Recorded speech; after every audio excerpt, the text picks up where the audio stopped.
दोस्तों, आज एक बार फिर आपको नई भर्ती सूचना देने आया हूँ। यह भर्ती सूचना है राजस्थान की। आप मेरे पीछे स्क्रीन पर देख रहे होंगे, राजस्थान लोक सेवा आयोग अर्थात राजस्थान पब्लिक सर्विस कमीशन, इन्होंने सब इंस्पेक्टर के भर्ती की अधिसूचना जारी की है और आज 10 अगस्त है।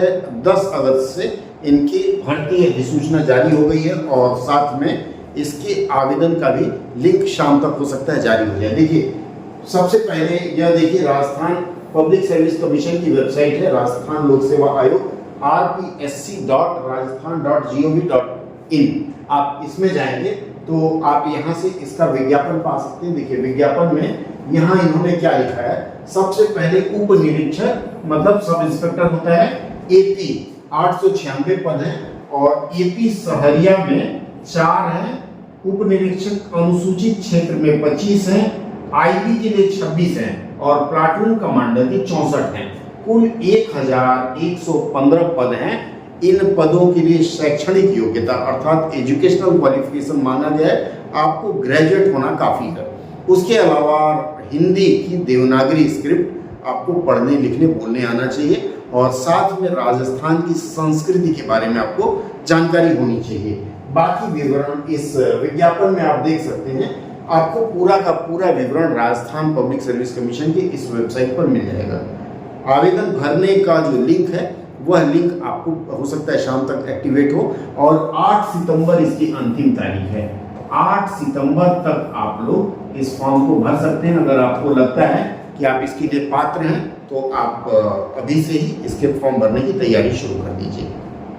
अच्छा, राजस्थान पब्लिक सर्विस कमीशन की एक खास बात भी है, इनके वेबसाइट पर आप एक बार अगर पंजीकरण कर लेते हैं तो ऐसा नहीं कि आपका वो पंजीकरण स्थायी रहेगा।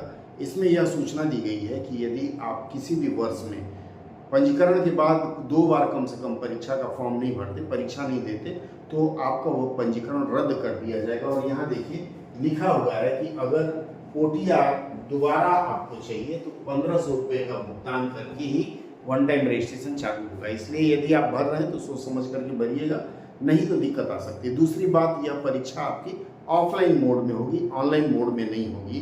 तो आपको उसके लिए ऑफलाइन मोड परीक्षा की तैयारी शुरू करनी चाहिए और कैसे करनी चाहिए यह मैं फिर कभी दूसरी चर्चा में आपसे बात करूंगा।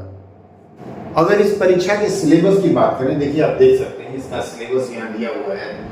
इसके सिलेबस में लिखा हुआ है जनरल हिंदी 2 घंटे का 200 नंबर का होगा। इसके अलावा general knowledge and general science 2 घंटे का होगा, यह भी 200 नंबर का होगा। अर्थात कुल मिलाकर के आपकी यह जो परीक्षा होगी वह 4 घंटे की होगी और इस 4 घंटे में 400 नंबर का आपको प्रश्न हल करना है। इसके अलावा आपको 36% अंक ले आना है। 36% अंक दोनों में, मतलब हर पेपर में 36% और एग्रीगेट में आपको 40% होगा तभी। हालांकि 36 में ही आपका सिलेक्शन नहीं होगा। इसके बाद 5 नंबर का आपको रिलैक्सेशन मिलेगा, जो लोग शेड्यूल कास्ट और शेड्यूल ट्राइब के हैं उनको मिलेगा। इसके अलावा जो भी लिखित परीक्षा में सफल माने जाएंगे उनको फिर आगे की परीक्षा के लिए बुलावा जाएगा।